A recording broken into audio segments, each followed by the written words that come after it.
अपनाने की चीज है, धर्म साधने की चीज है, धर्म तपस्या की चीज, धर्म राजनीति की चीज है।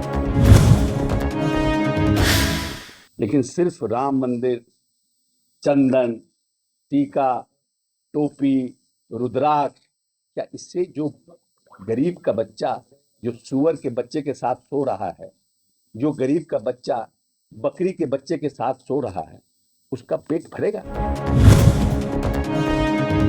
सरकार को और भारतीय जनता पार्टी के लोगों को इन सब चीजों का भी जवाब देना चाहिए।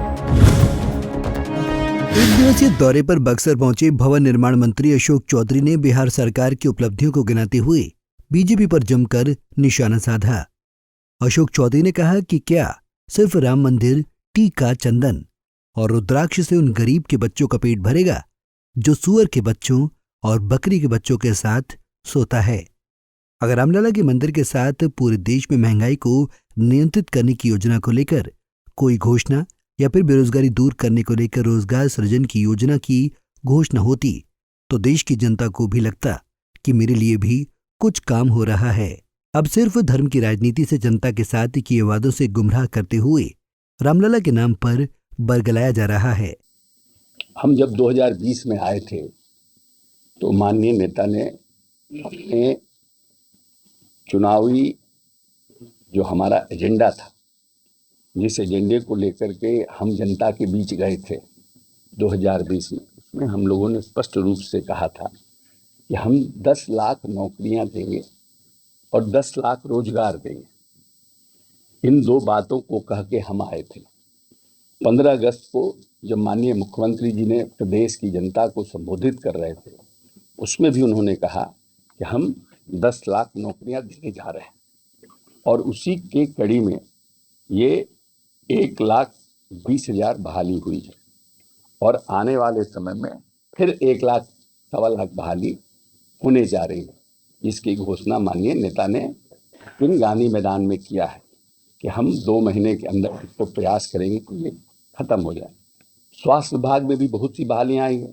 जाब्ता माननीय नेता ने सभी विभागों की रिक्तियों को देखा है, बजट के प्रावधान को देखा है कि हम कैसे एकोमोडेट कर सकते हैं। अब भारतीय जनता पार्टी क्या कह रही है, दूसरे दल क्या कह रहे हैं, उससे हमको मतलब नहीं। हमारे नेता ने जनता से जो कमिटमेंट किया था, उस कमिटमेंट को हमारे नेता पूरा कर रहे हैं। हम बस उतना ही जानते हैं। हमने जनता के बीच चुनाव में जाने से पहले चुनावी घोषणा पत्र में हमारी ये घोषणा थी।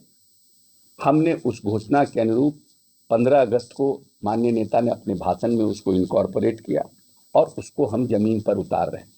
अब कुछ लोग कुछ बोलते हैं, कुछ लोग जो अच्छा काम होता है, बड़ा काम होता है, देश के इतिहास में, आजाद हिंदुस्तान में कभी भी किसी भी एक विज्ञापन में 1,20,336 बहाली नहीं की गई। ये नीतीश कुमार की सरकार है जिसने ये किया है। हमसे भी पहले बहुत बड़े बड़े नेता हुए, नीतीश जी की भी पहले बहुत से नेता हुए। बेरोजगारी की समस्या पहले भी उतनी ही थी, लेकिन फिर भी कहीं ना कहीं नेता ने सोच के साथ ये कार्यक्रम को किया है। इसलिए हम सभी पॉलिटिकल पार्टी के नेताओं को कहना चाहेंगे कि 2 चीज़ों के ऊपर भारतीय जनता पार्टी आई थी, एक बेरोजगारी और एक महंगाई। बेरोजगारी उनका बड़ा मुद्दा था, महंगाई उनका दूसरा बड़ा मुद्दा था। 500 रुपये सिलेंडर के ऊपर ये लोग सर के ऊपर सिलेंडर लेकर के घूमते थे और कहते थे महंगाई बढ़ गई। आज 1100 रुपये सिलेंडर हो गया, लेकिन भारतीय जनता पार्टी के लोग इसके ऊपर कुछ नहीं कहते। आज जब अरहर का दाल 60-65 रुपये किलो था, तब ये कहते थे महंगाई बढ़ गई। आज अरहर का दाल 180 रुपये किलो हो गया है। तो आखिर में ये जो मूलभूत समस्याएं हैं देश की, और जो मिडिल क्लास लोग हैं, ये अच्छी बात है कि 22 जनवरी को रामलला के मंदिर का उद्घाटन हो रहा है, रामलला आ रहे हैं। हम सब भगवान राम को मानते हैं, रोम रामचरितमानस का पाठ करते हैं, लेकिन धर्म अपनाने की चीज़ है, धर्म साधने की चीज़ है, धर्म तपस्या की चीज़, धर्म राजनीति की चीज़ नहीं। आप वोट लेते हैं, मतदान लेते हैं, लोगों से आग्रह करते हैं, जिन चीज़ों के लिए आपने जनता से कमिटमेंट किया था, उस कमिटमेंट का क्या हुआ? ये अच्छी बात है कि भगवान रामलला की मूर्ति बन रही है। जिस दिन मूर्ति बनेगा, महीना 2 महीना के अंदर हम भी जाएंगे, रामलला को प्रणाम करेंगे। लेकिन अगर उस दिन जो SC/ST का बैकलॉग था, जो SC/ST का बेरोजगारी का जो बैकलॉग था, अगर उस दिन रामलला के साथ साथ पूरे राज्यों में बेरोजगारी के लिए रोजगार सृजन का भी काम होता, महंगाई को खत्म करने के लिए सरकार किसी योजना की घोषणा करती, तो एक अच्छी बात होती। रामलला के साथ साथ रोजगार, महंगाई के पर नियंत्रण, तो देश को लगता कि यह सरकार हमारी भी चिंता करती है।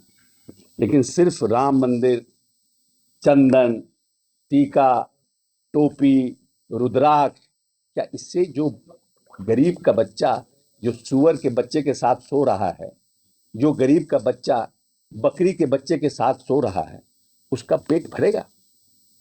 सरकार को और भारतीय जनता पार्टी के लोगों को इन सब चीजों का भी जवाब देना चाहिए।